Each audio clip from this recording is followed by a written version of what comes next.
Boa noite e sejam bem-vindos ao 6º Congresso Médico da região Centro-Sul de Minas Gerais, realizado pela Faculdade de Medicina de Barbacena.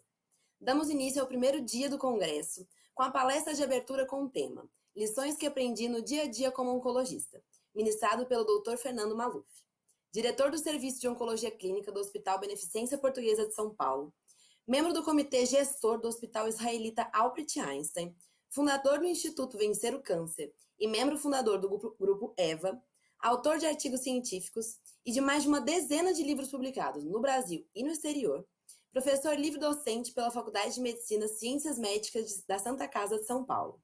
Passo a palavra agora ao Dr. Fernando Maluf.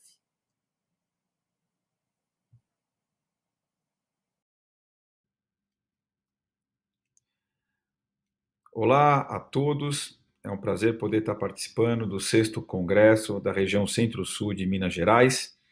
Uma aula para mim que é muito importante, porque é uma aula que não está escrita nos livros, nos artigos, nos abstracts dos congressos mais importantes. Essa é uma aula de lições que eu aprendi com pacientes do meu dia a dia na área de oncologia. O título dessa aula é Oncologia, Luta e Vida.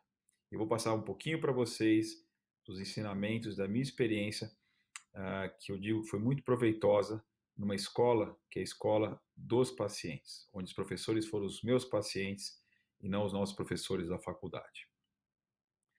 O dia a dia no campo de batalha é a parte importante para nós, porque essa é a parte, outra vez, da prática médica e do que a gente aprende quando a gente tem o coração e os ouvidos abertos para absorver o que tem de bom e o que tem de ensinamento que os doentes podem nos dar, e o que a gente pode, trabalhando com isso, poder fazer de melhor com os pacientes.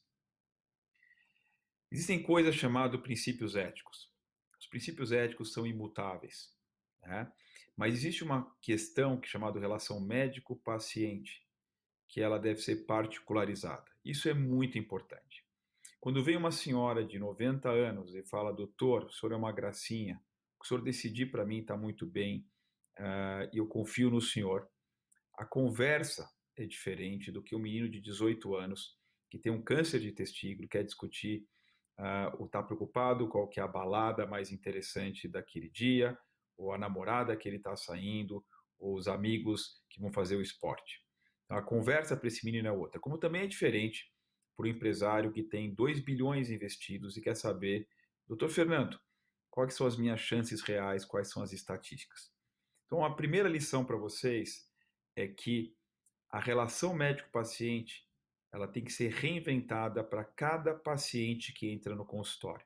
Vocês vão ter que perceber quem está entrando e fazer uma adaptação para criar o que a gente chama de vínculo, de confiança, de empatia. Portanto, é muito importante para vocês, e eu falo isso para quem me conhece, sabe, que a gente tem que estudar muito duro, tem que trabalhar muito duro para ser um bom médico, mas tem que ter outras atividades. Para você ter uma atividade e um menu cultural muito bacana, um menu social muito bacana, para que você tenha outra vez estofo para conseguir conversar e gerar empatia e confiança para cada tipo de paciente. Então, os princípios éticos são idênticos, mas o tipo de relação do consultório vai variar para cada tipo de pessoa que vai estar na frente de vocês, precisando do cuidado de vocês. Portanto, empatia é o preceito básico. Não adianta. Se a pessoa vem me ver, eu tenho 30 diplomas na parede, 50 prêmios e não tiver empatia, isso não funciona bem. E essa pessoa vai falar: ok, o senhor é muito bom, mas eu não quero me tratar com o senhor porque eu não senti empatia pelo senhor. Então, empatia, vocês só vão conseguir conquistar nas pessoas outra vez, não só pela competência técnica que tem que existir, isso é um preceito básico, mas outra vez com uma conversa carinhosa, uma conversa amorosa, entendendo quem está na frente de vocês. Comunicação fácil é outra parte muito bacana. A gente sabe que tem vários estudos que falam que na consulta inicial, o que vocês falam para o paciente, só 10 a 15% é absorvido. Porque o paciente está nervoso, ele não sabe da gravidade, não sabe qual vai ser a conduta, não sabe as consequências. Portanto, não adianta querer falar de modo erudito. Tem que ser comunicação fácil, uma linguagem simples e mensagens pontuais para que a pessoa entenda. É muito comum um paciente voltar no meu consultório, por mais fácil que eu seja a minha comunicação, e falar: doutor Fernando, numa segunda consulta, o senhor não falou nada disso para mim na primeira consulta. Eu sei que eu falei porque eu lembro do que eu falo, mas a pessoa não grava. Então, ao invés de mostrar erudição nas palavras, seja erudito na forma de transmitir as mensagens principais. E é muito importante que vocês entendam que a nossa ciência é uma ciência não exata.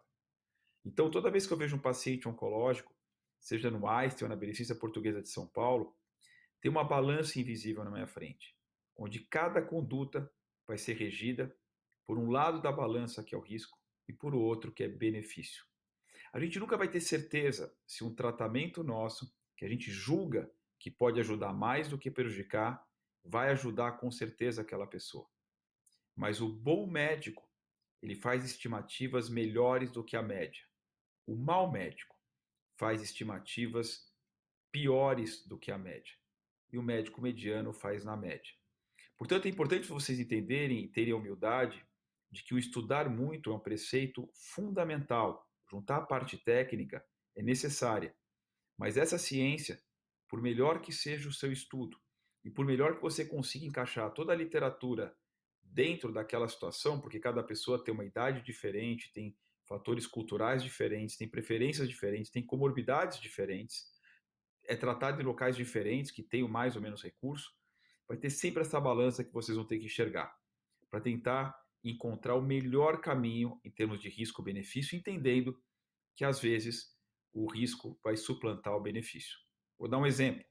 A gente tem, por exemplo, tratamentos pós-operatórios de câncer de mama, né? Um câncer de mama avançado com gânglio positivo.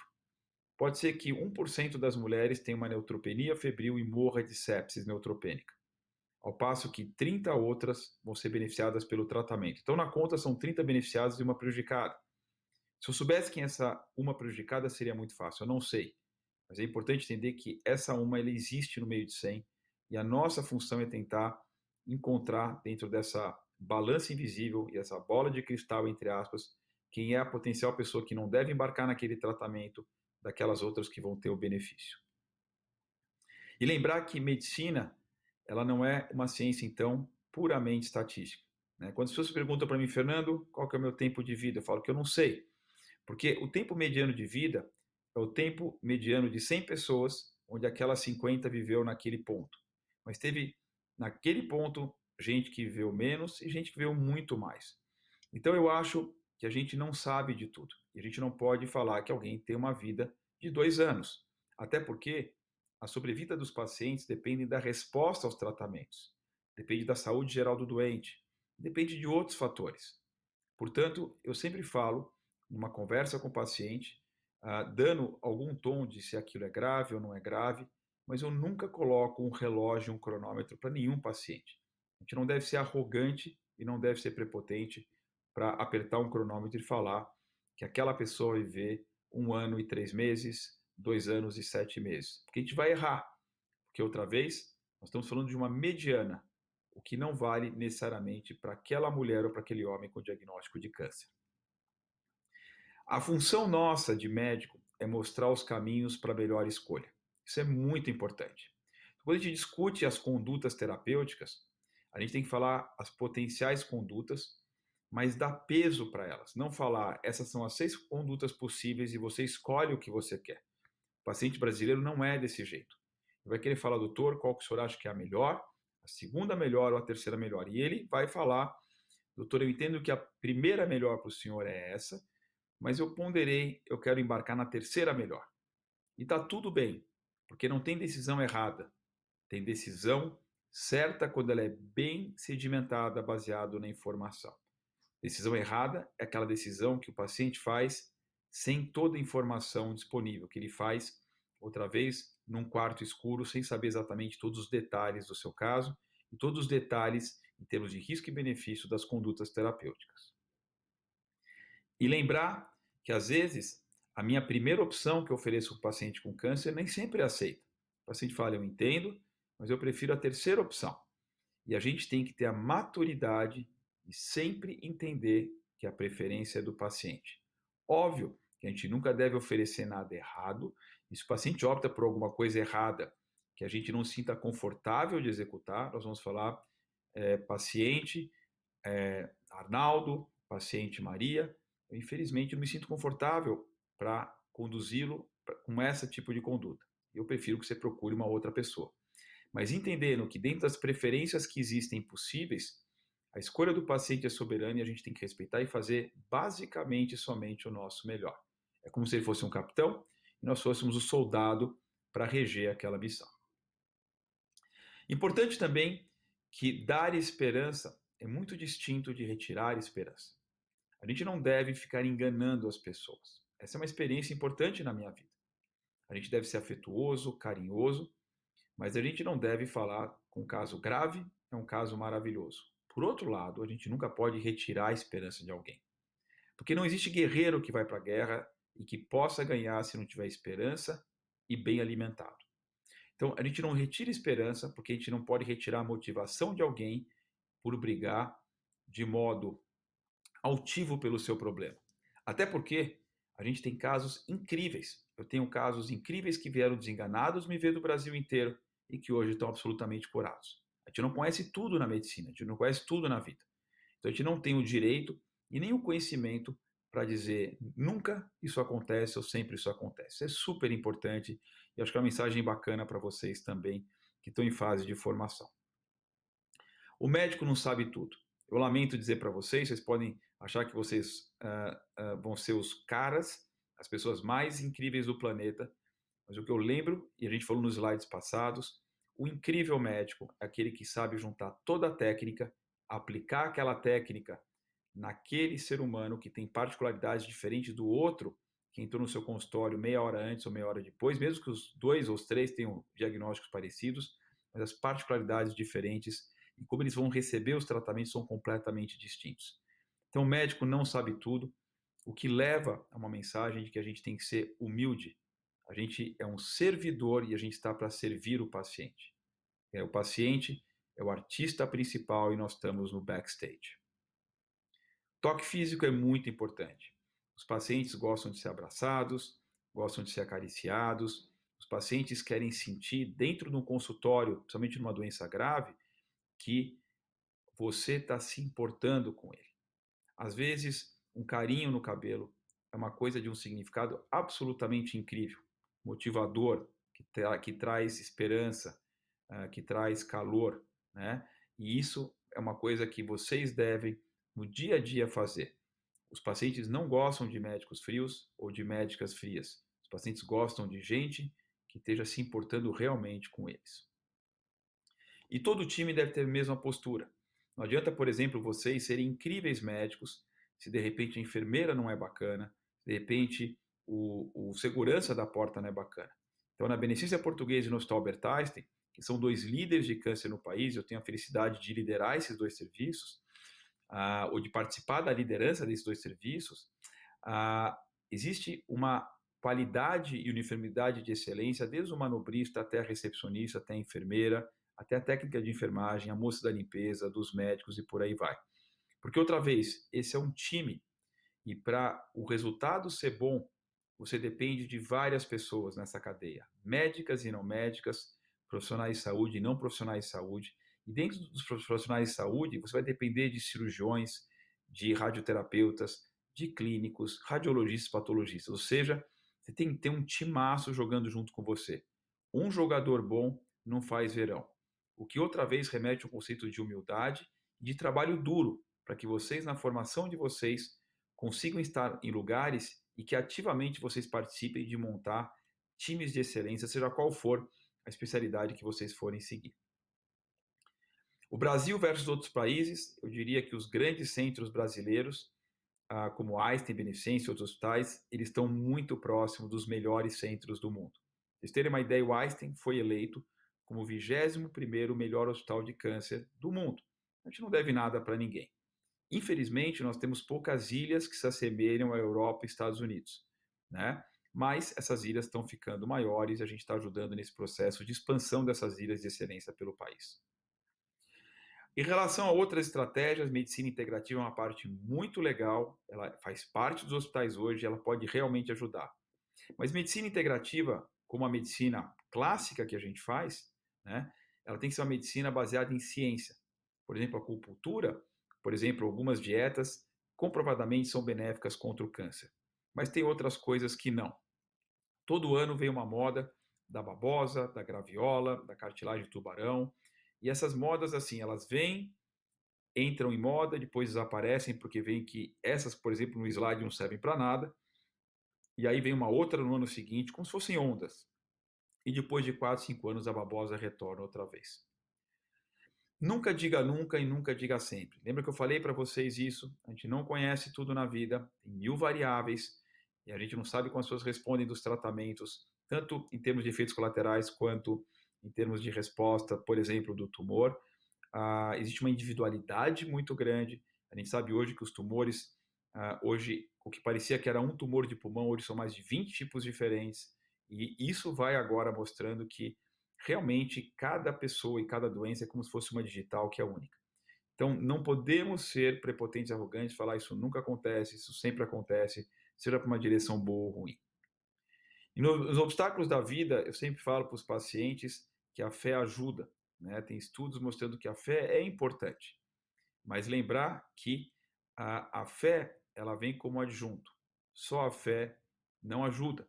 A pessoa vai ter que procurar um ótimo serviço, um ótimo tratamento e ter fé. Ter fé ajuda a impulsionar, ajuda a aderência do tratamento ser melhor, a percepção dos efeitos colaterais serem menores, e tem até alguns estudos que falam que a parte imunológica pode melhorar. Eu sempre falo para os pacientes que precisam repartir a história deles com alguém. É muito ruim quando eu vejo um paciente sozinho no meu consultório, né? Primeiro é ruim porque na primeira consulta a absorção já é pequena. Enquanto você tem um familiar, ele consegue absorver partes que o paciente não absorveu da informação. Mas eu acho que essa é uma doença que você precisa estar com alguém. Você precisa estar com um filho, com uma filha, com um pai, com um irmão, com uma irmã, com uma esposa. Sabe, essa é uma doença que você precisa repartir com alguém, e a família tem um papel muito importante. Mas tomem cuidado, porque vocês vão ver no consultório, quando vocês estiverem informados, que o grande problema, e eu diria os competidores de vocês, são os alguéms. É a cabeleireira ou cabeleireiro, é a manicure, é a amiga do amigo, que vão na tentativa sempre de ajudar, passar informações completamente desalinhadas. E acreditem, os pacientes estão tão fragilizados, por exemplo, com câncer, que eles acreditam às vezes em informações absolutamente inconsistentes, mas eles acreditam porque eles estão fragilizados e muitas vezes desesperados. Então é muito comum, por exemplo, o paciente falar para mim: doutor Fernando, por que o senhor não está me dando esse remédio? A minha cabeleireira falou que esse é o remédio que a outra cliente dela está usando. E a pessoa vem realmente me indagar baseado num comentário de uma cabeleireira, por exemplo. Sem nenhum demérito à profissão, mas a cabeleireira entende de medicina o que eu entendo de cabelo. Vocês podem ver que eu não tenho muito mesmo. Bom, atitude contra a doença, a atitude do paciente tem que ser uma atitude não cabeça para baixo, uma atitude altiva. Isso aqui é uma foto, eu falo que eu gosto de coisas desafiadoras, eu sou maratonista e essas são fotos de algumas das maratonas de Nova York que eu corri. O paciente tem que se esforçar e é importante isso, porque eu falo que nesse barco tem 6 remos, um par é médicos e equipe toda, um par é família e um par é paciente. O paciente tem que se engajar dentro do processo de tratamento. Ele tem que embarcar em dietas adequadas, em disciplina de exercício físico, em abandonar cigarro, álcool, tá certo? Em aderir ao tratamento, ir nas consultas e fazer tudo direitinho. O paciente é parte do esforço e ele não pode, vocês não podem passar para ele uma imagem de que ele tem que ficar descansando e dormindo na rede enquanto nós trabalhamos por ele. Sim, nós trabalhamos por ele e por ela, mas ele tem que fazer parte desse trabalho em conjunto, ele tem que remar junto com a gente para passar a arrebentação e chegar no ponto mais importante da cura. Em relação aos filhos, essa é uma parte muito importante, porque essa parte envolve uma sensibilidade, né? É muito duro para mim quando eu vejo pacientes que têm filhos pequenos, isso realmente me toca o coração, principalmente quando o paciente ou a paciente tem uma doença grave, de saber que aquele filho ou aquela filha tem uma chance muito grande de nascer ou de crescer, na verdade, sem a formação tão importante do pai e de uma mãe. Eu tenho meu pai e minha mãe vivos, e eu não conseguiria imaginar perdê-los na minha idade, quanto mais na idade tão jovem, que é uma idade de 5 anos, 10 anos, 15 anos. Então, para isso, a gente geralmente, quando tem uma situação de um pai ou uma mãe com uma doença grave, filhos pequenos, A gente aloca psicólogos especialistas para essa situação, para poder achar o melhor equilíbrio de pais, filhos e equipe médica. A depressão, na verdade, acontece quase nunca durante o diagnóstico de câncer, porque naquela hora é uma guerra e tem, na verdade, um caminho definido que é o caminho do tratamento. É um caminho que tem explicação de começo, meio e fim. Então, a minha percepção dos pacientes, mesmo aqueles depressivos ou depressivas, é que eles cerram o dente e vão para a briga de verdade. Eles se curam, entre aspas, da depressão no meio da briga. Porque aquela situação de uma briga contra o câncer, quer matar ou morrer, e essas pessoas elas querem matar e não querem morrer. Mas a depressão vem, e isso é muito interessante, muitas vezes quando acaba o tratamento, porque aí se abre um horizonte, que é o horizonte do segmento, dos exames, né? E naquele momento o paciente não está mais se tratando com nada. E ele está, na verdade, torcendo, né, para que nada aconteça de surpresa nos próximos anos. Então, muitas vezes, o que a gente vê quando acontece depressão é no final, quando acaba o tratamento e não tem mais aquele objetivo, aquela corrida de 42 quilômetros que tem que ser percorrida passando por todos os obstáculos do tratamento e da doença.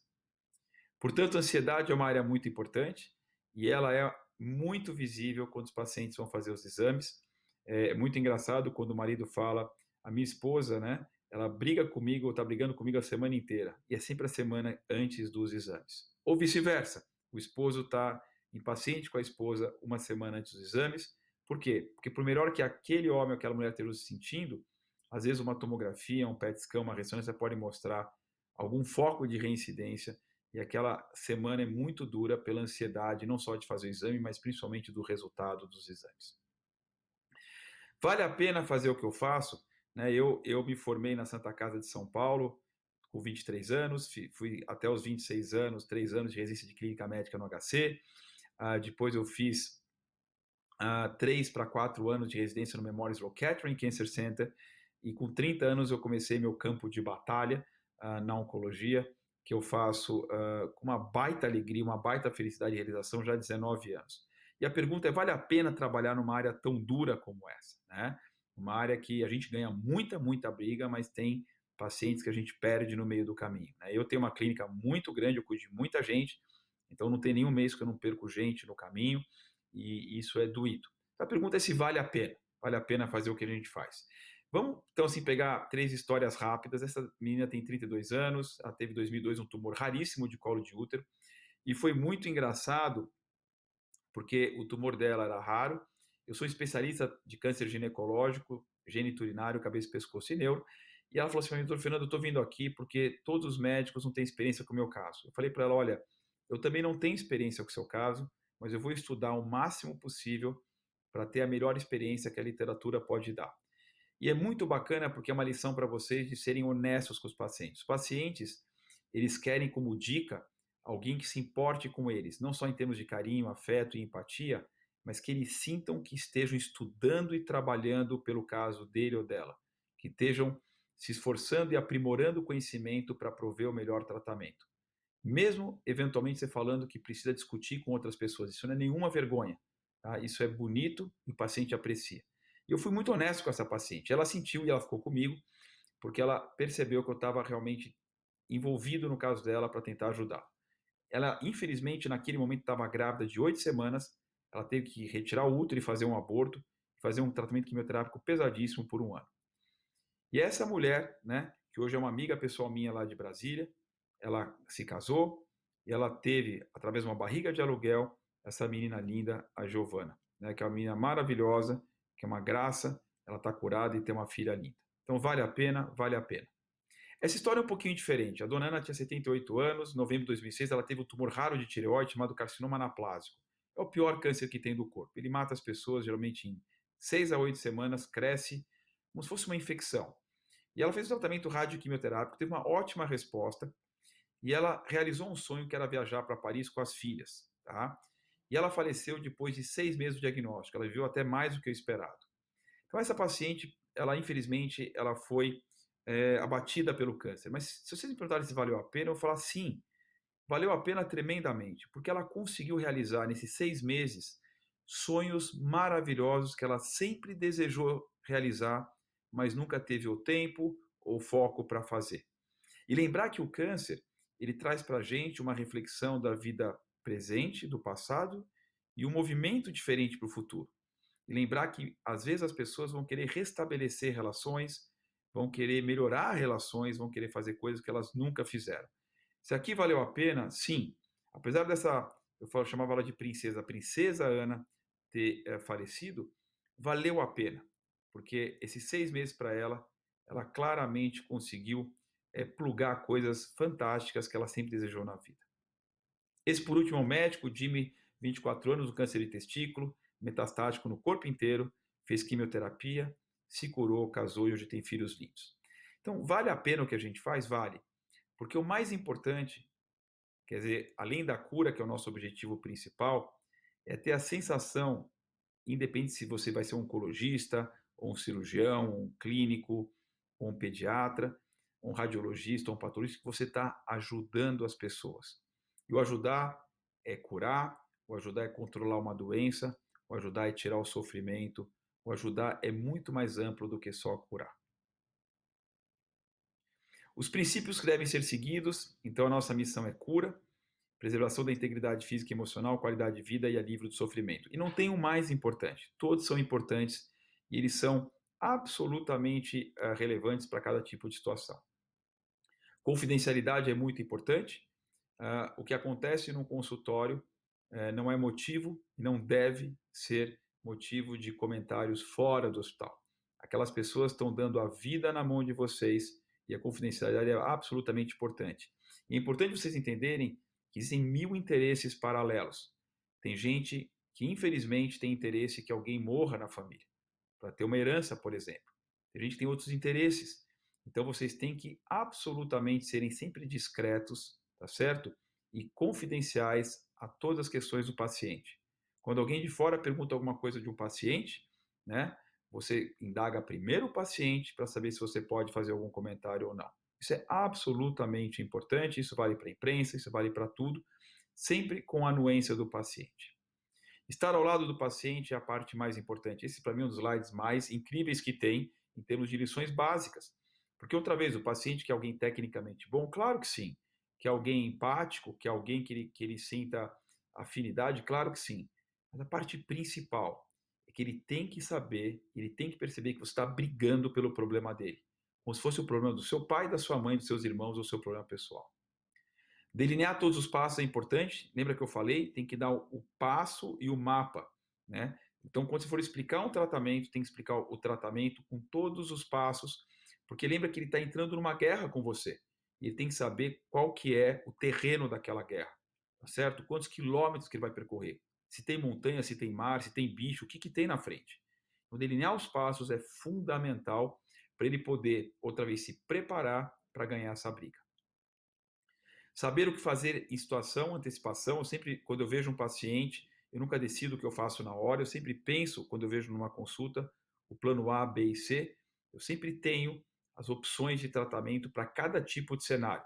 Como se fosse um piloto de avião que sabe o que fazer para cada tipo de turbulência, tempo feio, quando você perde o visual, coisa do tipo. Eleger um comandante da situação, fundamental. Então, toda a família que vocês vão ver com o paciente, vocês vão ter que ter alguém da família que seja uma pessoa que vai ser um interlocutor. Não o intermediário entre você e o paciente, mas alguém que vai ser um interlocutor da família. Porque você não consegue, outra vez, estar uma família de 20 pessoas e cada hora um liga para você para saber a informação. Então, tem que ter alguém da família e essa pessoa altamente se elege. Ela não fala assim, eu sou o comandante, doutor Fernando, você vai saber quem é, porque é uma habilidade, é um dom natural das pessoas. E sempre se colocar no lugar do paciente. Então, essa é uma parte, esse é um slide fundamental. Você não consegue ser um bom médico se você não sentar na cadeira de quem está passando por aquele problema. Vocês têm 22, 24, 25 anos, estão super saudáveis, tá certo? Tudo indo bem na vida, vão ter uma festa daqui 2 horas que vocês forem ver essa aula. Se vocês não tiverem, outra vez, a transmissão de se colocar naquela outra cadeira, vocês não vão ter absolutamente nenhuma empatia, tá? Nenhuma sensibilidade, nenhuma compreensão do que está acontecendo com aquele homem, com aquela mulher, com aquela criança que está naquela cadeira. Então, se colocar no lugar do paciente é um exercício que deve ser feito por vocês em todas as consultas médicas, para que vocês sejam não só pessoas melhores, mas melhores médicos para conduzir o melhor tipo de cuidado ou tratamento do paciente. Estabelecer limites é importante, limites na vida de vocês. Outra vez, eu sou uma pessoa que trabalha muito, mas eu faço muito esporte, eu tenho uma vida social muito ativa. Eu diria que os melhores profissionais têm esse bom equilíbrio. Fundamental, como eu tinha falado lá para trás. Então, eu lembro dos meus amigos que só estudaram na vida, não foram para frente. Os caras que mais foram para frente na carreira que eu conheço é quem tinha um bom equilíbrio. E também estabelecer limite na vida de vocês, profissional, no sentido de vocês realmente se cuidarem e também com os pacientes. Vai ter um horário, que é o horário que vocês vão dedicar somente a vocês e à família, e esse horário é muito importante. Amor ao próximo, como eu falei, é para mim uma das regras básicas. Você consegue ter amor ao próximo se você sentar na cadeira de alguém e entender o que essa pessoa está vivendo, está passando e está presenciando. Eu falo que eu amo as pessoas e eu combato as doenças, certo? Eu não amo as doenças, eu gosto das pessoas. E baseado nisso, eu combato as doenças, né? Sensibilidade da notícia ruim, isso é uma parte muito importante. Então, dar notícia ruim é uma parte muito dura na minha carreira. Às vezes eu vejo uma imagem na radiologia da benefício do Einstein, do paciente que progrediu a doença. Eu vou ter que subir no consultório para dar essa notícia. Aqueles 100 metros, para mim, são 500 quilômetros. Aquilo machuca, aquilo dói, aquilo me desgasta profundamente. Mas na hora de dar uma notícia, a gente tem que dar uma notícia que seja ao mesmo tempo real, verídica, mas de um jeito que, outra vez, você não mate a pessoa na sua frente, né? Que você não crie um cenário de desespero, um cenário de agonia. Outra vez, passar uma mensagem, mas uma mensagem real, correta, acurada, mas uma mensagem sensível. Isso é super importante. Se coloque no lugar do paciente e veja como é que vocês gostariam de receber uma notícia ruim, se alguém fosse lhe dar uma notícia ruim. Emoção versus técnica. A gente vai criando maturidade na vida. A técnica, ela sempre existe, sempre, mas a emoção, ela faz parte da gente. A emoção nunca pode permear a técnica. Mas vocês não são robôs, vocês são seres humanos. E vocês têm direito de se emocionar e devem passar a emoção e esse bem-querer, essa afetividade para os seus pacientes. O paciente deve participar sempre das decisões, como eu falei antes, a gente deve colocar as opções na mesa, dar peso do que vocês preferem com a opção número 1, 2, 3, 4, 5, 6, mas a decisão final é deles, sempre deles, eles são soberanos para isso. Aqui eu falo que antes da gente ser médico, nós somos seres humanos, e aqui é meus pais, meus irmãos, e isso é muito importante, porque nós não nascemos com estetoscópio no pescoço. Nós somos gente que tem sentimento, que tem raiva, que tem dor, que tem amor. Então é importante que a gente entenda que nós não devemos robotizar, tá certo? E é importante também, e aí uma homenagem a essa figura do lado direito, o Carlos Resch, pai da Giovana, que os valores familiares extravasam sempre na formação pessoal e profissional. Eu não tenho dúvida que eu cheguei onde eu cheguei na carreira 99% por causa do seu Heleno e da dona Beth, pelos valores que eles me deram para que eu pudesse conduzir a minha profissão e a minha relação com os pacientes, colegas médicos e com outros partners como o governo, como as indústrias farmacêuticas, como as empresas, do melhor jeito possível. Eu falo que a informação que está no livro ela é igual para todo mundo. A informação do artigo, hoje com a internet, todo mundo consegue acessar. O que diferencia grandes médicos de não grandes médicos, além do esforço pessoal, do estudo, né, do trabalho intenso e árduo, né, dos valores, outra vez que eu falei de equilíbrio emocional, são os valores familiares. E aqui eu tenho um dos meus melhores amigos de faculdade, o Carlos Resch, que foi o aluno mais velho que estava na nossa turma, um policial que começou a medicina e que é um exemplo para nós de alguém com senso de correteza, linearidade, caráter, e que eu tenho certeza que a Giovana, ela começa essa profissão dela, né, essa fase tão bonita, com valores familiares e um DNA familiar que colocam ela com uma chance de sucesso muito grande. Então, os valores familiares são fundamentais. E vocês que têm seus pais, né, pai, mãe, os avós, absorvam os valores familiares, porque esses valores vão ajudar vocês a serem incríveis profissionais, além de incríveis pessoas. Princípios que não devem ser seguidos: o médico não pode ser nunca mais importante que o paciente. Lembra que eu falei para vocês? Nós somos servidores. Ponto. A gente está lá para servir. Omissão total de informação, esse é um erro. Quando a família fala, Fernando, você pode não contar nada para o meu pai, para a minha mãe, eu falo não. Por quê? Porque quando você não conta nada, primeiro você está interpretando que a pessoa é completamente louca, tá certo? Ela vai no centro de oncologia porque tem um pólipo, tá certo? Quem acredita nisso? Segundo, a mentira, ela não é uniforme entre todo mundo. Então pode ser que uma enfermeira minha, na hora de aplicar um imunoterápico, não sabe da mentira e vai fazer um comentário para aquela paciente: olha, queria checar a informação da senhora, tal, o câncer isso, câncer, doutora? Ninguém falou que eu tenho câncer. Quer dizer, a pessoa se cuida com você há um ano, confia em você fielmente e você só escondeu a doença dela. Então, omissão total de informações é um absoluto erro, porque as pessoas começam a desconfiar de coisas e aí o que acontece? Acontece que ela acha que ela vai ter, ele ou ela, uma coisa muito maior do que tem no fim do dia. O importante arte da medicina é saber contar informação no jeito afetivo, tranquilo e que dê outra vez esperança para a pessoa batalhar por aquele objetivo.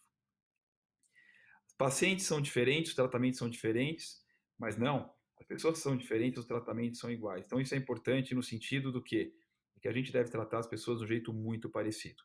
Então, se eu vejo um político, um artista famoso que eu posso cuidar, quem é famoso, um artista, um cantor, ou alguém mais simples, os tratamentos são iguais. O câncer de estômago do presidente da República é igual ao câncer de estômago de um indigente, ele não muda absolutamente nada. Deixar tudo na mão de Deus? Eu diria que não, deixar quase tudo na mão de Deus. Outra vez, o paciente tem que fazer um esforço grande de disciplina, em termos de dieta, exercício físico, hábitos, fielmente seguindo o tratamento e também trabalhar junto com a equipe médica. E vocês não se surpreendam, né? A gente aqui cura as pessoas, ou trata as pessoas, alivia sofrimento, ou consegue controlar a doença, mas não queiram receber mérito, tá? Esse não é o nosso papel. Se a gente receber mérito e elogio, é muito gostoso, o presente é muito gostoso, mas não façam a medicina esperando receber nada de volta. Façam porque é uma missão. Eu sempre brinco que quando a doença desaparece, responde, o paciente fala, doutor Fernando, graças a Deus isso aconteceu. Em segundo lugar, vem o senhor. E por outro lado, quando a doença cresce, os pacientes não falam assim, Deus, por que você fez isso comigo? E você também, doutor Fernando? Não, as pessoas falam, cresceu o tumor, doutor Fernando, o que o senhor fez de errado? E aí Deus, essa história desaparece. Quer dizer, Deus, entre aspas, ganha no título, mas não ganha na derrota. O que eu quero dizer é que as pessoas são pessoas, e a gente tem que fazer o que a gente tem que fazer, não esperando nada de volta. Se vier coisas de volta legais, isso é maravilhoso, mas não façam nada para esperar nenhum tipo de recompensa. Os nossos compromissos, então, né, família, amigos, médicos, o paciente, próprio paciente, não, essa ordem não é essa. Nosso compromisso é com o próprio paciente, tá? Depois ele passa para a família e depois amigos e médicos. E para finalizar, eu falo que de tudo na vida ficaram 3 coisas. A certeza de que estamos sempre começando. Isso para a nossa carreira é fundamental entender. Nós estamos sempre aprendendo. A certeza de que precisamos sempre continuar, né? A certeza de que seremos interrompidos antes de terminar. Portanto, devemos fazer da interrupção um caminho, da queda um passo de dança, do medo uma escada e do sonho uma ponte. E aqui eu paro para agradecer a vocês.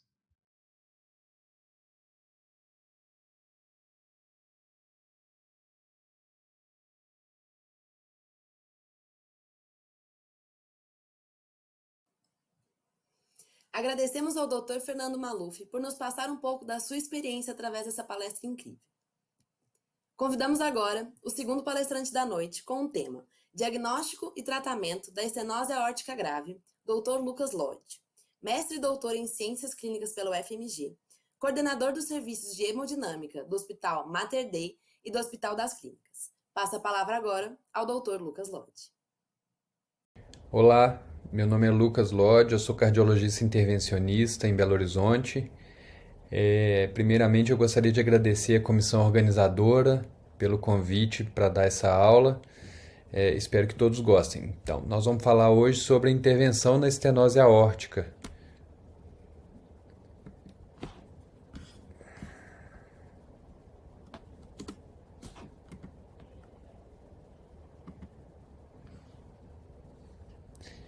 Vamos falar inicialmente sobre epidemiologia, depois sintomas, sinais da patologia, propedêutica associada, situações especiais, etiologia da doença, história natural, avaliação dos complicadores que representam um mau prognóstico, tratamento, avaliação pré-intervenção e a definição do tipo de intervenção. Bom, a estenose aórtica é a principal valvopatia na Europa e nos Estados Unidos. Sua prevalência aumenta exponencialmente com a idade, sendo muito pouco frequente dos 50 aos 59 e muito frequente, quase 10% já nos octogenários. Os sintomas da estenose aórtica é a tríade clássica de dispneia, angina e síncope. E os sinais que a gente pode encontrar no exame físico é o pulso carotídeo parvos et tardos, ou seja, aquele pulso mais lento e prolongado e mais abafado. Uma pressão sistólica e diastólica de pulso reduzidas, um ictus sustentado, e no caso do paciente que já tem uma insuficiência cardíaca associada, ou seja, um paciente mais grave, esse ictus também pode ser desviado inferior e lateralmente. O frêmito sistólico em foco aórtico, na fúrcula supraesternal e nas carótidas também pode aparecer. E o sopro ejetivo sistólico, ele tem uma característica de quanto mais tardio o pico, maior a gravidade. Ele é mais audível na base, mas tem também radiação para as carótidas e para o foco mitral, mimetizando um pouco o sopro da insuficiência mitral, que é conhecido como fenômeno de Gala-Vardin. A B2 pode ser hipofonética ou única, ou pode acontecer um desdobramento paradoxal da B2 também. Tem uma B4 bastante proeminente. O eletrocardiograma, a gente vê uma sobrecarga de ventrículo esquerdo e alterações da repolarização ventricular, que é no padrão de Strain. Raio-x de tórax, muitas vezes ele pode ser normal, porque a área cardíaca é normal, mas pode também ter uma área cardíaca aumentada no caso dos casos mais avançados da doença. Mas também a gente pode ver sinais de congestão pulmonar ao raio-x. O ecocardiograma, que a gente usa aí parâmetros principalmente para determinar a gravidade, área valvar, velocidade de pico, gradiente médio de pressão. Tem outros também, mas os principais são esses.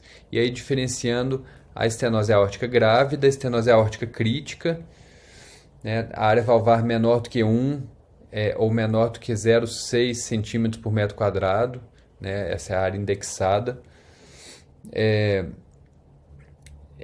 Velocidade de pico maior do que 4 metros por segundo e gradiente médio de pressão maior ou igual a 40 milímetros de Hg, a gente fala numa estenose aórtica grave.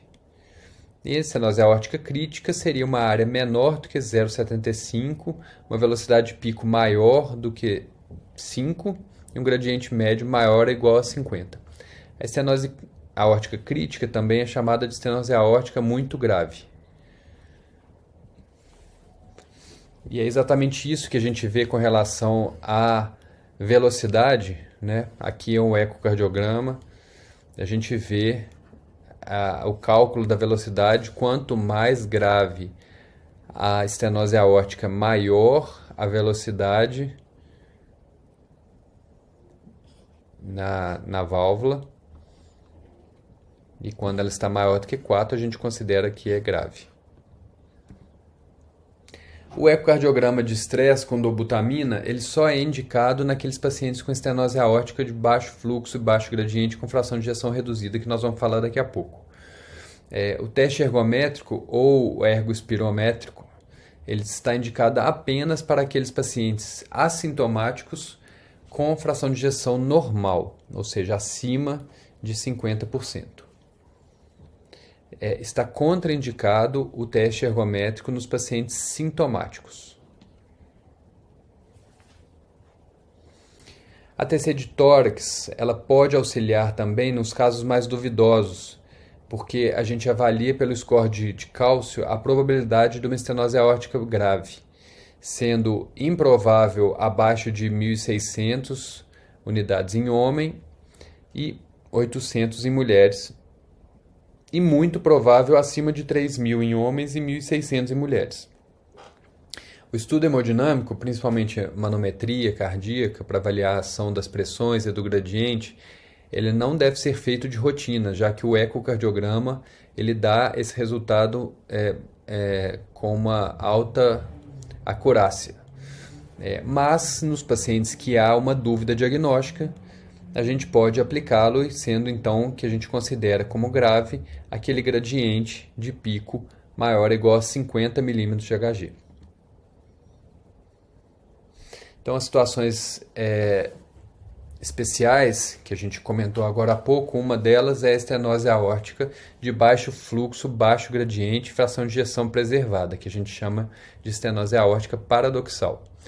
O que seria isso? Ela é mais comum em idosos, principalmente maior do que 70 anos, com sintomas típicos sem uma outra causa aparente para os sintomas.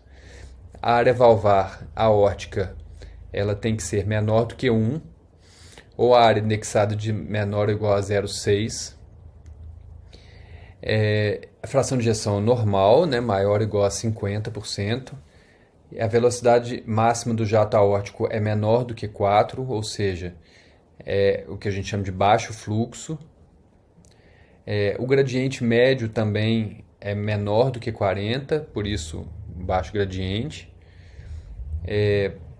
Volumes sistólicos pequenos, impedância válvula arterial maior do que 5 e score de cálcio valvar aórtico maior do que 2.000 em homens e 1.200 em mulheres. E a estenose aórtica de baixo fluxo, baixo gradiente com fração de ejeção reduzida, a gente também tem uma área valvar aórtica menor do que 1 ou indexada menor ou igual a 0,6. Fração de ejeção reduzida, ou seja, menor do que 50%. Velocidade do jato aórtico, né, porque baixo fluxo, menor do que 4. Gradiente também baixo, né, menor do que 40. E aí a gente vai fazer, igual a gente comentou anteriormente, o eco de estresse, e que vai avaliar e vai ver a presença de reserva contrátil, ou seja, um aumento de maior ou igual a 20% do volume sistólico e um aumento maior do que 10 milímetros de Hg no gradiente médio transvalvar. E a velocidade máxima do jato também maior do que 4.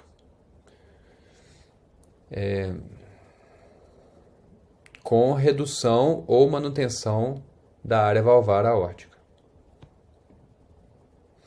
Que a gente considera estenose aórtica muito grave ou crítica, então é a área valvar menor do que 0,75, associado à velocidade máxima do jato aórtico maior do que 5 ou gradiente médio maior ou igual a 50 milímetros de mercúrio. Então, obrigatoriamente, área valvar crítica menor do que 0,75, associada a um dos dois. E isso é importante para a gente avaliar depois o tratamento que vai ser dado para essas pessoas. Por isso que a gente está passando nessas situações especiais, porque elas são importantes para a gente avaliar o tratamento. A etiologia, então, a principal causa na Europa e nos Estados Unidos é a aterosclerótica ou degenerativa, que é associada à senilidade. A prevalência em 3 a 5% da população maior do que 75 anos. E ela está relacionada à calcificação valvar aórtica e tem vários presença de fatores de risco relacionados à aterosclerose. E em 50% dos casos se associa à doença arterial coronária também. A principal causa no mundo, no entanto, é a reumática, né, principalmente países em desenvolvimento, né, e o que a gente pode perceber é uma fusão comissural, um acometimento não só da aórtica como da mitral também, e uma faixa etária bem mais jovem. E a outra etiologia é congênita, né, quando o paciente nasce com válvula aórtica bicúspide. Ela prevalência em torno de 2% da população, associada com doença da aorta em 70% dos casos. Então aqui temos na letra A uma válvula aórtica normal, na B uma válvula aórtica bicúspide, você vê a RAFES, né, onde seria o outro folheto, né, não existe, né, tem essa RAFES que a gente chama, então ela só tem duas comissuras. Aqui a gente vê uma fusão comissural das comissuras, né, que é a válvula aórtica reumática, e aqui uma válvula toda calcificada, mas que não tem fusão comissural, né, é o folheto que é acometido, que é a válvula aórtica, estenose aórtica degenerativa. Bom, então como é a história natural da estenose aórtica? Inicialmente, ele passa por uma fase assintomática, que tem a sua duração variável entre os indivíduos. A sobrevida livre de eventos varia de 20% a 50% em 2 anos em pacientes com estenose aórtica grave. Mesmo assim, existe um risco de morte súbita e não pode ser desprezado. Na fase sintomática, a sobrevida em 5 anos é de 15% a 50%, ou seja, pacientes sintomáticos já têm uma mortalidade muito aumentada e a morte súbita é uma causa frequente de óbito. Então, aqui nessa curva, a gente vê exatamente isso. A fase assintomática tem uma mortalidade muito baixa. Apesar de existir, ela é muito baixa. Na hora que começam os sintomas de dispneia, síncope e angina, sendo a dispneia o pior dos sintomas, ou seja, o mais grave, você vê que a mortalidade ela é muito rápida e ela se mantém com o tratamento da troca valvar ou da TAV. Então a mortalidade ela não muda muito se intervir no momento correto. Então, quais são aqueles sinais de mau prognóstico? No ecocardiograma, a gente pode ter disfunção do ventrículo esquerdo, com uma fração de ejeção menor do que 50%, área valvar menor do que 0,7, velocidade máxima do jato aórtico maior do que 5, gradiente médio do VE do transvalvar maior do que 60. Um teste ergométrico também, a gente pode ver ausência de reserva inotrópica ou baixa capacidade funcional, uma hipotensão arterial durante o esforço, ou seja, queda da pressão de mais de 20% na pressão sistólica durante o esforço, e presença de sintomas em baixas cargas. Com relação ao tratamento, a primeira coisa que tem que ficar clara é que o tratamento clínico não muda a história natural da doença, ou seja, aquele paciente que já está sintomático, com sintomas de insuficiência cardíaca, não há nenhum remédio que vá reduzir a mortalidade desse caso, desses pacientes. Está indicado a intervenção na válvula mesmo. E a gente ficaria então com essas duas opções. Ou a troca valvar convencional, de cirurgia aberta, ou a TAV, que é o implante transcatéter da válvula aórtica. Para a gente definir qual dos dois, então, qual dos dois está indicado, qual das duas intervenções está indicada, a gente precisa de fazer uma avaliação pré-intervenção para entender algumas coisas. A angiotomografia de tórax, por exemplo, ela está indicada na suspeita de calcificação da aorta pelo raio-x, o eco ou o cateterismo. E avaliação da distância entre a parede torácica, né, no externo, e a aorta, ventrículo direito e enxertos vasculares coronários, no caso de cirurgias prévias. Medidas do anel valvar e da raiz da aorta também são dados importantes que a angiotomografia de tórax pode nos fornecer. É muito importante que a gente faça também uma avaliação da fragilidade do paciente, sendo que a maioria deles é idosa. A gente precisa também de ver porque os scores de fragilidade não entram nos scores de risco cirúrgico, né? Muitos deles não. Então, a ausência de fragilidade independente, que seria independência para atividades da vida diária, e um teste de caminhada de 5 minutos menor do que 6 segundos, sem auxílio, uma fragilidade leve, fragilidade moderada a grave. Moderada a grave seria a incapacidade para realizar mais de 2 atividades da vida diária. A gente também avalia o status nutricional do paciente, com IMC, albumina ou uma perda de peso acentuada no último ano, né? A expectativa de vida, principalmente qual é a sobrevida do paciente em um ano, e se o procedimento vai ser fútil, né? Se a sobrevida, não há benefício na sobrevida, né? Nesse paciente. Ou seja, que esse paciente vai melhorar menos de 1 ponto na classe funcional após a realização do procedimento. E, somando isso tudo, a gente tem o cálculo dos scores de risco cirúrgico, que são muito importantes também. Tanto o STS, que é americano, quanto o Euroscore europeu, são calculados todos os dois nesses pacientes para a gente avaliar o risco. Somado a isso tudo, então, a gente tem uma avaliação do risco global, sendo o paciente de baixo risco cirúrgico aquele que tem um STS e um Euroscore 2 menor do que 4%, e ausência de fragilidade, ausências de comorbidades mais graves e ausência de dificuldades específicas do procedimento. Que seriam essas dificuldades específicas do procedimento? Presença de traqueostomia, a aorta ascendente muito calcificada, que a gente comentou lá na angiotomografia, deformidade torácica ou escoliose grave, aderência do ventrículo direito ou de enxertos coronários na parede torácica, que na hora que você vai abrir a parede você pode lacerar o ventrículo, e radiação torácica prévia. Todas essas são alterações que dificultam muito a realização da cirurgia convencional. O risco intermediário, então, seria um STS e um Euroscore entre 4 e 8, ou uma fragilidade leve e comprometimento de pelo menos um sistema orgânico maior e a possibilidade de dificuldades específicas do procedimento, que é o que a gente comentou. O que entende-se por sistema orgânico maior?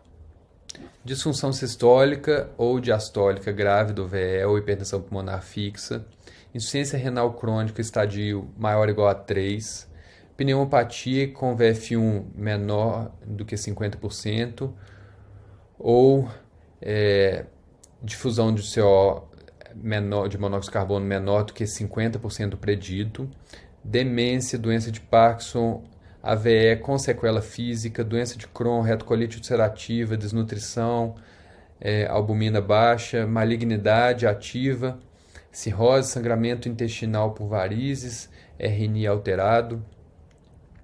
E o risco alto, então, STS e Euroscore maior do que 8 ou uma fragilidade moderada a grave, comprometimento de 2 sistemas orgânicos maiores e a possibilidade de dificuldades específicas do procedimento. E o risco proibitivo é risco de mortalidade maior do que 50% em um ano ou comprometimento de 3 ou mais sistemas orgânicos maiores e a presença de grandes dificuldades específicas do procedimento.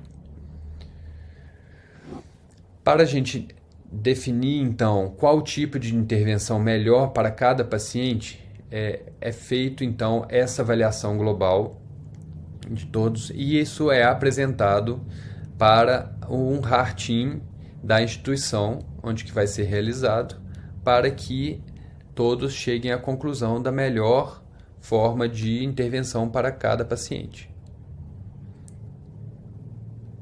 Então vamos lá, como que a gente define então? O cenário 1 seria a ausência de intervenção na válvula aórtica. Quando que isso vai acontecer? Na estenose aórtica leve ou moderada ou na ausência de sintomas, exceto aqueles casos que a gente comentou de estenose aórtica muito grave ou crítica, né? Esses pacientes, eu vou mostrar daqui a pouco, já foi visto que eles se beneficiam, mesmo assintomáticos, eles se beneficiam da intervenção precoce. O segundo cenário, então, seria a troca valvar aórtica, que estaria indicada no risco cirúrgico baixo ou moderado, principalmente em pacientes menores que 75 anos. Por que isso? Porque a TAV, a gente ainda não tem resultados de tão longo prazo assim. E com um paciente tendo uma sobrevida mais longa, a gente prefere não fazer em pacientes mais jovens, né, o idoso jovem, porque exatamente pela durabilidade da prótese. Então, nos pacientes de baixo ou moderado risco, mas que seria um idoso jovem, a gente opta pela troca valvar aórtica ainda. O risco cirúrgico baixo ou moderado com válvula bicúspide, pacientes assintomáticos com fração de ejeção reduzida, quando não há outra causa conhecida, pacientes assintomáticos com queda da PA no teste ergométrico e pacientes assintomáticos com estenose aórtica muito grave e fração de ejeção normal. Bom, essas são as questões do paciente assintomático. Por que o paciente assintomático entra sempre na troca valvar? Porque não existem estudos com o paciente assintomático e TAV. Eu imagino que daqui para frente a gente vai ter esses estudos, mas os estudos atuais que foram publicados este ano são com intervenção cirúrgica aberta. Outra cirurgia cardíaca concomitante, paciente que vai fazer uma CRVM ou outra cirurgia valvar ou correção da aorta. Paciente que tem suspeita de endocardite, presença de trombo em aorta ou no ventrículo esquerdo, uma morfologia da raiz da aórtica que é desfavorável para TAV, o tamanho do anel aórtico fora do padrão para TAV e preferências do paciente. E no cenário 3, a gente teria um implante transcatéter da válvula aórtica, que é o que eu comentei, é a TAV, né? As indicações têm aumentado cada vez mais, os estudos têm saído, estudos robustos, falando da segurança em relação à cirurgia convencional de troca valvar, e ela está indicada, então, no paciente com risco cirúrgico alto ou proibitivo, e o risco cirúrgico baixo ou moderado, especialmente em pacientes maior ou igual a 75 anos ou risco elevado de mismatch da prótese em relação à aorta. Ou seja, a prótese ficar muito pequena em relação à raiz da aorta. E, óbvio, preferência do paciente. Então, TAV, a gente tem 3 modelos de TAV. Isso aqui é uma prótese autoexpansível. Essa prótese aqui é uma balão expansível. Você vê que o balão expandindo. E essa prótese aqui é uma mais nova. Ela é mecanicamente expansível. Eu vou passar um vídeo aqui para vocês terem uma ideia de um dos modelos, né, de uma balão expansível, de como o procedimento é realizado.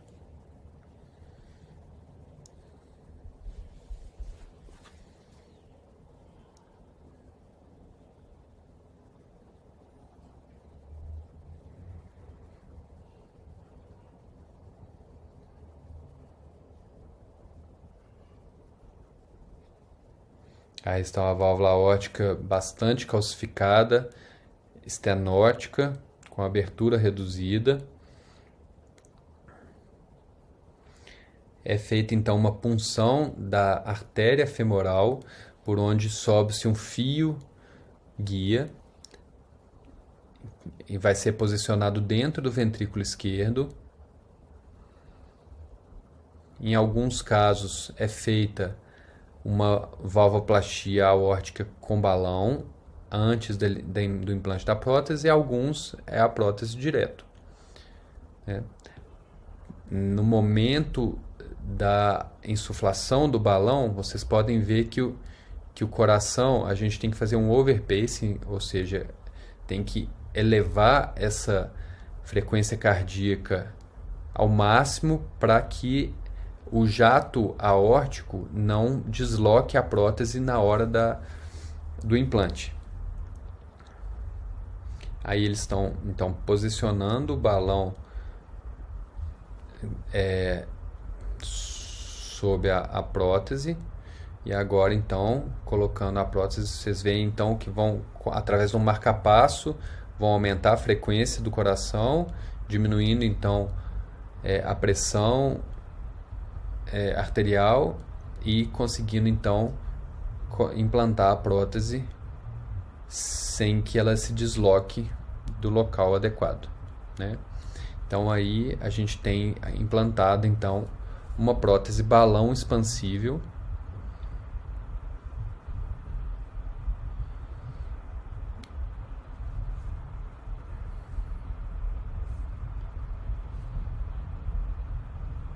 que ela é feita então de uma estrutura metálica por fora com folhetos de pericárdio.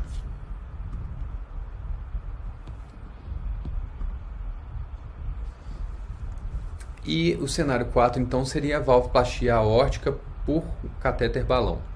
Mas hoje em dia o seu uso como ponte para outro procedimento definitivo é desaconselhado, e seu uso deve ser feito em casos excepcionais, porque durante a insuflação do balão a gente pode resolver a estenose, porém criar uma insuficiência aórtica grave, o que vai deixar o paciente mais grave ainda, né?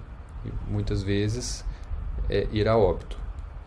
Então, o que as diretrizes falam? As duas diretrizes, tanto a americana, do American Heart e do American College, são de 2017 e não contemplam algumas novas mudanças que a literatura nos mostrou nesses últimos 3 anos. Mas, então, na estenose aórtica grave sintomática, o baixo risco cirúrgico na diretriz de 2017 ainda era somente para trocas cirúrgicas, troca valvar convencional. Hoje em dia, os estudos já mostraram que a troca valvar aórtica ela é tão segura quanto a TAV nesses pacientes de baixo risco cirúrgico. No risco cirúrgico intermediário, teria tanto a opção de TAV como classe 2A e quanto a troca valvar convencional. No alto risco cirúrgico, a cirurgia convencional ou a TAV, mas hoje em dia muito mais para a TAV do que para a cirurgia convencional, e o risco proibitivo, a TAV. No europeu, a gente então vai separar sintomas de não sintomas. No paciente sintomático, de baixo risco, ele também coloca a troca valvar como a primeira escolha. E a evolução no paciente que não é de baixo risco, então seria para uma avaliação do HeartTeam para TAV ou troca valvar. No paciente assintomático, se ele tem fração de ejeção reduzida, troca valvar. Alteração no teste ergométrico, troca valvar. Presença de fatores de risco, ou seja, fatores de gravidade, e é de baixo risco cirúrgico, troca valvar. O que mudou então dessas diretrizes, assim, o que a gente tem de evidência mais atual, seria com relação ao paciente assintomático, que é um estudo publicado na New England em janeiro desse ano, mostrando que aqueles pacientes com estenose aórtica muito grave, ou seja, estenose aórtica crítica, se beneficiam muito da troca valvar precoce, com desfechos de morte menores do que aqueles que foram levados clinicamente até evoluírem com sintomas. Né? A diferença foi muito grande, né? Em 4 anos, 1% de morte no grupo cirúrgico precoce e 1% em 8 anos, contra 6% em 4 anos no grupo conservador e 26% em 8 anos no grupo conservador. E o que a gente pode falar sobre a estenose aórtica grave de risco cirúrgico baixo ou intermediário, ele pode ser resumido por essas recomendações do BMJ, publicadas em 2016, mas estão bastante atuais, que mostra que naquele paciente, então, como saber se vai fazer TAV ou cirurgia de troca valvar. Naquele paciente acima de 85 anos, as evidências são muito fortes a favor da TAV. De 75 a 85 anos, favorecendo fracamente a TAV, mas há evidências para tal. Abaixo de 75 anos já favorece a troca valvar convencional. E tudo se deve à durabilidade da prótese. Como a incerteza sobre a durabilidade da prótese, ainda não está recomendado, ou pelo menos a gente evita, a TAV em pacientes mais jovens, né, idosos mais jovens, exatamente por isso. Imagino que daqui a alguns anos, com uma experiência maior e uma sobrevida maior desses pacientes, a gente vai conseguir que essa indicação se expanda para pacientes mais jovens.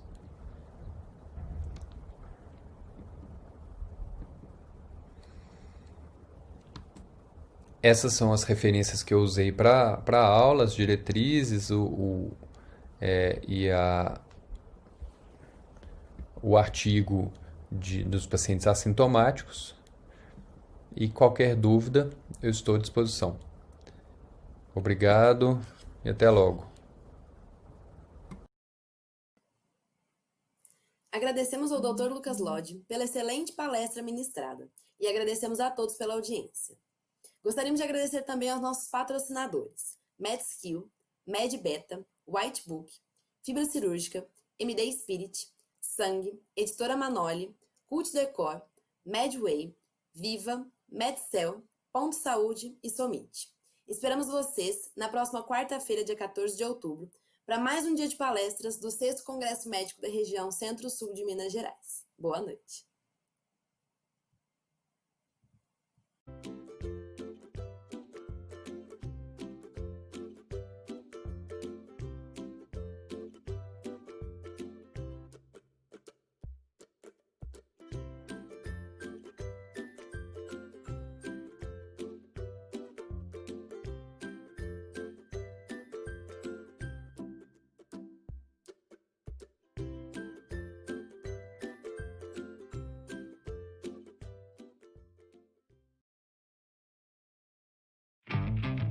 Se você está pensando em estudar para residência médica, então você conhece a Medicel. Estudar na Medicel é como estar em uma sala de aula com os melhores professores, sem sair de casa. É contar com o suporte do coach de aprovação, um profissional do nosso time dedicado a te ajudar, organizando o seu plano de estudos e te mantendo focado. É montar o seu cronograma de um jeito prático e de acordo com a sua rotina, priorizando os conteúdos que mais caem nas provas das instituições que você vai prestar. É poder comparar facilmente seu desempenho com o de outros alunos, em tempo real e de forma bem visual. É ter acesso ilimitado aos conteúdos que você mais precisa estudar, por meio de diferentes formatos, vídeos dinâmicos, podcasts, textos e questões. Legal, né? Na Medicel é assim, a gente cuida de tudo, para você ficar com a parte mais especial, ser aprovado. Medicel, o melhor jeito de estudar é o seu. Esqueça por um instante o status da medicina. Esqueça a imagem, o jaleco, o jantar e pense somente em gente que sente. Está mais do que na hora de resgatarmos o básico: amor, serviço, vida, sentido. Todos os dias, medicina para nós é arte. É o paciente que tem nome, a consulta que conversa, o exame que olha e vê. Nossa inovação é um lembrete aos essenciais. Nossos produtos são para sentir o pulso, reoxigenar a vida, olhar adiante e ajudar o time de saúde a se conectar com pacientes. E assim, fazemos dos primeiros cuidados um resgate ao que realmente importa: servir. Porque servir é agir em direção ao outro. MD, salvando o básico da medicina.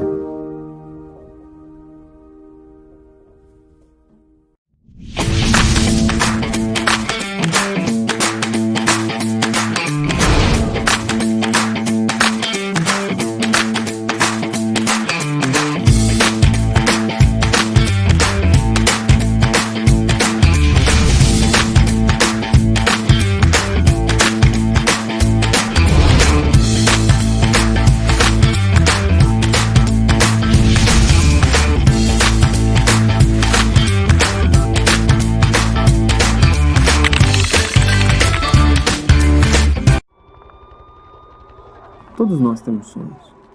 Muitas vezes é difícil mesmo, mas esse sonho que você guarda na mente é possível. Isso é algo que você já sabe. Grandeza é algo especial e ela existe em todos nós. Mas para ser grande é preciso descobrir o seu valor. Nós já sabemos o nosso e é um só: melhor. É uma palavra forte, é um ideal forte. Ele nos faz olhar a medicina e querer contribuir, ensinar, inovar, evoluir, reinventar, criar.